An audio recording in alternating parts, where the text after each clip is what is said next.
I'm sad. I'm depressed. I feel really good tonight, and I'm not sure why. I guess if it's just all the stuff I've been doing. I've been feeling really great thus far, but this has seriously thrown a wrench in my day. No, nothing is wrong with my life. I have sad, but I will fight to overcome. And I know you're like, what the heck are you talking about? Let me explain. It's dark. I remember all of the bad and the sad things. I'm tired, and not in a good Halloween way. Like, as in, I remember bad days at nursing school, feeling more like, oh, how I felt when my dad died, like crazy things like that. Now, I know something has to change. And so a couple of weeks ago, I was like, I need to try to make a difference for this. So I challenged myself to try a number of things to see if they help with this seasonal affective disorder. So first, you're probably like, what even is seasonal affective disorder, Robyn? The exact cause of SAD is not fully understood, but it is thought to be related to the changes in the level of certain chemicals in the brain, like serotonin and melatonin, that play a huge role in regulating mood and sleep. So for example, it is dark here at like 4 freaking o'clock, okay? But then it doesn't get light until around 8 o'clock in the morning. The melatonin is just flowing through this brain.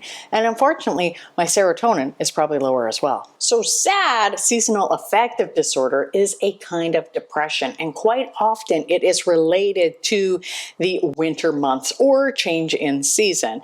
And so for me, living on Vancouver Island, I am definitely affected by the changes of season and the darkness that comes with winter. And there is not a lot of sun here because we're basically like the Seattle area. It's mostly rain and it's gray. So I came up with a plan, and I know you're probably thinking, oh, I know 2 easy solutions, vitamin D and Mexico. Now, the thing is, both of those things probably could help. Vitamin D, very helpful, especially if you live above 37 degrees latitude between the months of April and October.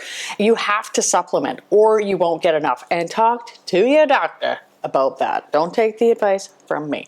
Now, if you don't supplement, your immune system and mental health can suffer. We, in our house, we supplement with vitamin D. So it's hard for me to say whether or not vitamin D is effective with feeling down, because I do generally start taking it and giving it to my family around starting October, because that's when we're supposed to. One thing I have noticed is when I don't take it, I feel like I do tend to feel worse. So this whole period of trying all of these things at once, of course, like I'm not going to be able to say this one thing helped, because I feel like so many of them work together and work cumulatively, which is what together means. So, okay. Let's just say I wouldn't go a winter without it. A trip to Mexico. First of all, I've never been to Mexico. We might be going to California later this month, but that is really not enough to get through the like 3 dark months we have ahead. So I started with a red light. Now, red light therapy involves exposing the skin to low levels of red or near infrared light using a special light. Now, the light is thought to affect certain of our brain chemicals, perhaps the serotonin, and it also helps with mood regulation. There's also evidence that it helps with mitochondria, all of these things. There's a ton of really great evidence behind it. I mean, it feels good. It looks weird, but it feels really good. And the funny thing is, when you turn it off, everything looks green, which is really funny. But I did research on this. I was like, I want to know if this is good for your eyes. And so for me, again, do your own research, talk to your doctor. I love Huberman, and he actually is like an ocular specialist in some way. Like, I don't think he's a doctor, but he is a scientist for eyes. And he said, if your eyes are telling you to squint or look away, that is telling you something, right? So for me, if I'm going to sit here and just look at the light, I will close my eyes because they just don't want to be open, and I still get a lot of the same effects. However, if I'm just sitting here working on my computer, not looking at it, it is kind of cool. Like, it feels sort of just like you're sitting by a sunny window. And I know it sounds strange, but I do not have a lot of options right now. Like, people say, oh, get sunlight first thing in the day. Literally can't. Literally can't. There is no sun here for weeks usually. And maybe it's in the afternoon for like half an hour, and the sun sets at my house no joke, 2 hours earlier than it does 10 minutes up the road because we're on the side of the mountain. And I would actually say that my seasonal affective disorder, I didn't even have it until we moved to this house, and then boom, it happened right away. And funny enough, we had a flood and a kitten flooded our house. There's a story. I'm sure if you haven't heard it, you might one day. But we had to get floors replaced. So we went with way lighter floors, and that has made a huge difference too. Just that light alone. But for me, I'm feeling like light's a bit of a theme here for the seasonal affective disorder. It is a very interesting thing. Now, I sat in front of my red light first thing in the morning, and sometimes later in the day, and sometimes just working on my computer, and I felt an enormous sense of well-being. It gives me a sense of enormous well-being. Other things that can affect suffering from seasonal affective disorder are genetics, weather, of course. Being female is huge, and the further away you live from the equator, the more likely you are to be affected by it. And I live way up here, which is pretty far from the equator. Now, white light, also called a sad light, is thought to affect the production of the chemicals in our brain as well. And also, it goes through our eyes and it is telling our brains, yes, it is bright. I'm getting a lot of brightness. And so basically, you're supposed to be using it in the morning for minimum 5 minutes, around 30 minutes, up to like 2 hours a day.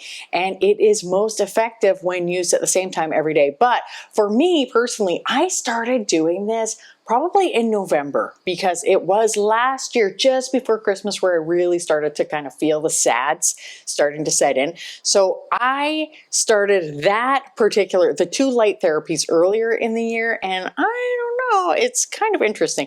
It's weird. It's not that bad.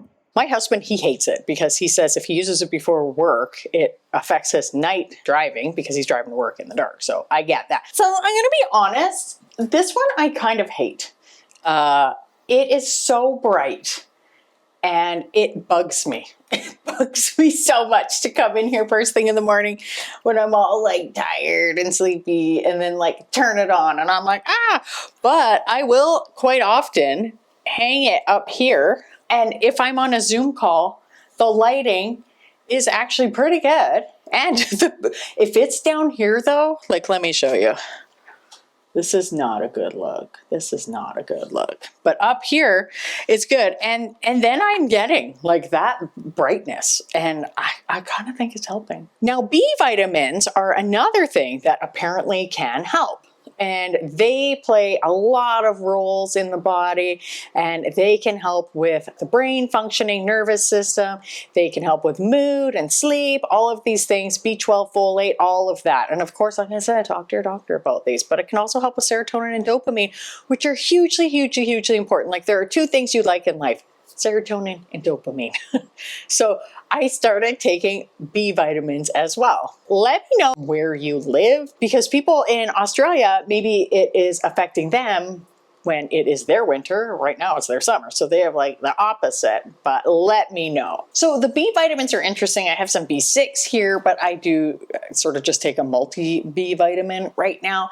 And I had never really prioritized that before, but again, it's like the vitamin D. I'm not sure if it's working. I don't think it's hurting. And, speaking to my doctor about it, she's like, cool, go ahead and do that. So it's really very little that I can do. And it's just another sort of like tool in the tool belt of dealing with SAD. And that brings me to sleep. Now, sleep, of course, is always important. And being tired and not sleeping well, obviously will worsen any mental health condition. And so I make sleep a priority. In the winter, quite often it's easier to sleep, but sometimes when you're feeling kind of depressed, it's a little bit harder. So I often will use sleep stories. I love my Calm app. You've probably heard me talk about, not sponsored, but I just will do a lot of things just to make sure that I get enough sleep. And exercise. Nothing cheers me up like exercising, and I'm not always the most consistent. In the past though, I even have exercised on Christmas Day just because I know how much it helps me. This year I was sick the whole month of December, and that sucked because I could barely exercise. I literally just did not have the energy, and you do have to listen to your body when you do that. Every single time after I have a workout, I feel amazing. So often I am like, I'm tired. I don't want to go for this workout. I just want to like keep sitting around. But whenever I do, I feel so much better year round. And so sometimes I even just stretch and do yoga at night. But for the most part, if I'm doing like weights or just walking on the treadmill, walking outside, whatever, I feel like 1,000 times better. So I really can't say enough about exercise. Talk to your doctor. So I feel really good tonight, and I'm not sure why. I mean, I guess if it's just all the stuff I've been doing, which is great because it's the 5th of January. I mean, it's already the 5th of January, but it's been really great. And I watched Emma tonight, which is a great movie. I love it, from the 90s, and it mostly takes place in summer. And that's another big thing. I don't know. I feel like I need to do some deep diving though, for sure. And one of the things I started doing this month is just walking around, putting on my happy playlist, and I love it. It's just music that I love, and it makes me happy. It's, you know, I will sort of stay away from some of the sadder music. I love the Smiths. I love Tool, but it's just not the energy that you want. So I'll put on more like Coldplay or certain U2 songs, things like that.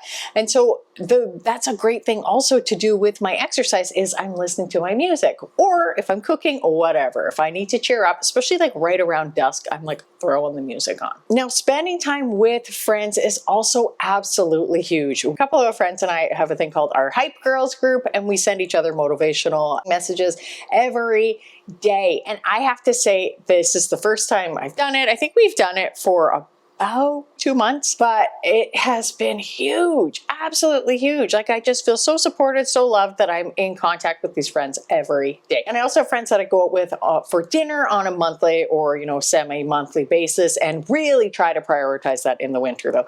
You know, the funny thing is December often feels like it flies by, whether or not you're like dreading it or whether you're like, oh my gosh, I'm just so excited. It just flies by. So why can't January fly by? So now every time in my morning messages to my Hype Girls group, I always say, can you believe it's already January the 3rd? And now today it's January the 11th. And I was like, wow, like it actually had been working, because I'm like, whoa, it already is January the 11th. Like we're actually more than a third of the way through January, which I think is absolutely so cool. And so really keeping in that mindset, like what can we say to ourselves? How can we encourage ourselves to keep going? If you're getting value from this, please hit like. It is so helpful for the videos. So I did not work out today, and it's the first time since I started this that I didn't, and that I didn't listen to music. I've listened to no music today, and I'm actually kind of feeling it, and I wasn't expecting to. I've been feeling really great thus far, but this has seriously thrown a wrench in my day, and I actually feel like the music might be a big part. Actually, no, I did walk on the treadmill for 10 minutes because I'm trying to do that for like blood sugar reasons, but the music, I was chatting with a friend. So interesting how I think the music is actually really big, and like a full on workout, like not just 10 minutes. And another really important thing, I think, is to lean into the slow and the coziness of this season. Now, this is a season that in a lot of ways is a gift. Now, I have a coach that I work with, and she likes to talk about things in season as far as like gardening goes. And this is like the fallow season. And if you think about it, if you walk around, especially if you live somewhere that's still cold like I do, and you're looking at the trees, maybe some of them are forming buds, but maybe not. But just because it looks like everything's dead, it's not. Things are happening beneath the surface. And it's the same with us humans. We need that downtime. We need that down season. And I myself recognize that in myself. So I love to make it more hygge. I set out lots of lights. I like to light candles. I set up these pretty lights at my computer. And I love to do a lot more reading in the winter. I do way less reading in the summer and the spring because I'm gardening. And you just have like a different energy. And so I want to take advantage of the slower energy that comes from the winter season. We love to go down into our movie room and watch really fun movies. Often we like to watch like Indiana Jones, Star Wars, all of that. But I do not want to watch shows like Yellowstone. Okay, you watch what you want, but for me, I found that was way too depressing. I really thought that was a great show. It does feel a little soap opera at times and just kind of depressing and kind of a downer. And that is just not what I want. Just when you think things are getting better, they're getting bad again. I couldn't even handle like when the thing happened with that kid. And then the thing with the bear was just crazy. Now don't come at me with all the Yellowstone stuff. But instead what I chose to watch is Dumb and Dumber. Now I know a lot of you are probably like, are you kidding me? You chose that? It's lighthearted. It's funny. We're just trying to feel good here in the winter time. How do you lean into the season? Do you get cozy? Do you like the hygge? Let me know in the comments. Now, gratitude is absolutely huge. Now, for me, last week, I cut my thumb. And I remember I was just like, oh my gosh, I got brand new knives and I just cut my thumb. But instead, I was just like, okay, this is the last thing I'm cutting. And of course, I cut my thumb. But it wouldn't help if I was grumpy. So the positive emotions would help. It also helped that the company sent Band-Aids with their knives, which I thought was hilarious when I opened them on Christmas Day. And then I was like, oh, this is really handy. Now, combined, all of these things made a huge, huge difference. I think. I can't say which one was different. I can say that most winters I take vitamin D and that was definitely not enough.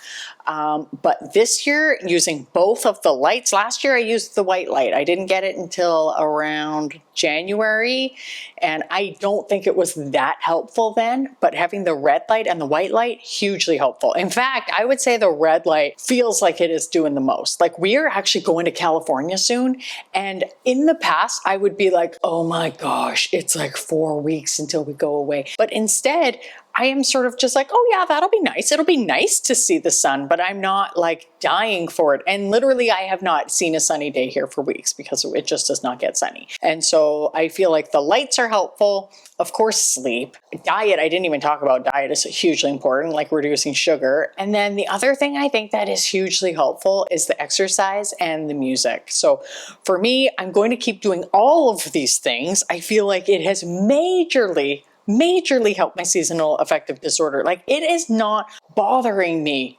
really at all right now, which is amazing considering it's only January the 11th. I mean, it's already January the 11th. Now there's one more thing that you might find helpful. Cold plunging can be incredible at lifting your mood. I just did it a couple days ago and I was like, oh my gosh, like you literally are in such a good mood all day. Check out that here because for me, I also find it helps my ADHD. Thank you so much for watching. Bye.